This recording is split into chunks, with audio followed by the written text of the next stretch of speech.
Welcome to Bite-Sized Mythology. Dive into the world of Greek mythology, where gods, heroes, and ancient legends transcend time and continue to captivate us today. The chaos. In the beginning, there was nothing, a deep, boundless emptiness in which no earth, sky, or stars existed. It was a profound silence that defied comprehension, stretching so vast and deep that even the imagination could not reach beyond it. The Greeks referred to it as chaos, yet it was not a chaotic jumble, but rather the ancient state of the unformed, the primordial origin of all things. In this profound darkness, everything destined to be laid in a deep slumber. No deity sculpted the chaos, nor did any will guide it. It resembled a seed, concealed deep within the earth, biding its time for the perfect moment to awaken. An infinite expanse, tranquil and unhurried, poised to give rise to the initial stirrings of creation. How can something arise from nothing? The young woman asked, her eyes filled with confusion as she stared up at the vast expanse of the sky. The elder replied with a faint smile, "In the midst of chaos, all possibilities lie waiting. No hand is needed to shape it. Creation unfolds from within itself, gradually and almost imperceptibly." And so it was. As other cultures have recounted, powerful gods or immense forces did not suddenly emerge from the chaos. For the Greeks, the birth of the world was a gentle awakening. It was not a rapid act of creation, but a natural process in which the hidden forces of chaos revealed themselves. The earth, the sky, and the sea did not come into existence through a deliberate will, but from the very essence of possibility. In the void lay the sparks of existence hidden, waiting, still. And at some point, from this infinite darkness, the world was born. The first primordial gods. First of all, Gaia emerged from the chaos, the earth itself. She was not simply a mass of stone and soil, but a formidable living deity. Gaia was the wellspring of all life, the fertile womb from which everything blossomed.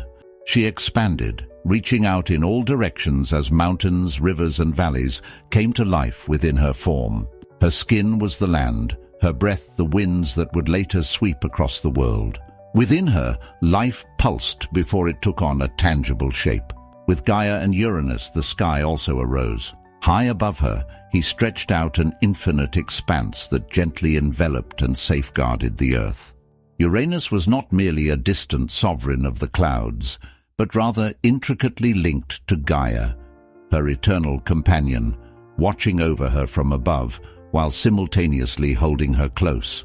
A profound, almost inseparable bond blossomed, a reciprocal reliance that established the world's equilibrium. Where Gaia represented the earth, Uranus embodied the sky, and together they crafted the backdrop for the emerging gods and beings. However, it is not only Gaia and Uranus who emerged from the chaos. From the profoundest shadows arose Nyx, the night, and Erebus, the darkness. Nyx, draped in a black starless cloak, was the goddess of night, a figure of exquisite beauty and immense power. She ushered in silence and slumber, yet the secrets and fears that dwell in the obscurity. Her presence was akin to a delicate veil that enveloped the world after sunset. However, her influence reached far beyond the mere transition of day and night. Nyx personified the universe's deepest mysteries, the incomprehensible that lies concealed within every soul. At her side stood Erebus, the very embodiment of darkness. He was the abyss that devoured all light, the infinite blackness that transcended the limits of existence. Erebus was not malevolent. His presence was overwhelming and all-encompassing. As Nyx draped the world in the veil of night, Erebus infused the voids with his profound, impenetrable darkness. Together, they forged the contrasts that separated the world into light and shadow, day and night, the seen and the unseen. These first primordial deities fundamentally differed from the Olympians, who were often weighed down by human frailties and desires. Instead, They represented ancient, potent forces that established the very foundation of existence. Gaia was the bedrock upon which all things rested, while Uranus acted as the celestial canopy shielding the earth. Nyx represented the night, enveloping everything in profound darkness, and Erebus embodied the gloom that permeated even the most remote corners of the universe. Their emergence from chaos was not merely an act of creation. It marked the dawn of a cosmic order. Gaia, Uranus, Nyx, and Erebus constituted the primordial building blocks of the universe elements that crystallized from the formless void and shaped the cosmos with its initial, rough contours. Each of these entities embodied a fundamental force, and together they established the foundations of nature upon which all else would be constructed. The birth of Eros. While Gaia, Uranus, Nyx, and Erebus shaped the initial forms of the world with their silent might, an essential element was still absent, a force capable of uniting these disparate elements and ultimately conquering chaos. This force was Eros, the god of love and attraction, born from the profound void. Unlike the formidable primordial gods who expanded the heavens, solidified the earth, and cast night over the land, Eros appeared diminutive, almost unnoticeable, yet his power eclipsed that of all the others. Eros was not merely the youthful, playful figure later portrayed in various myths as a skilled archer. In the primordial days of existence, he represented something far more significant, an all-encompassing ancient force courting through the vast cosmos expanse.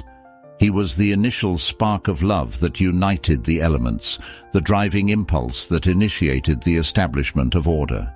Through Eros, the universe began to breathe and pulsate.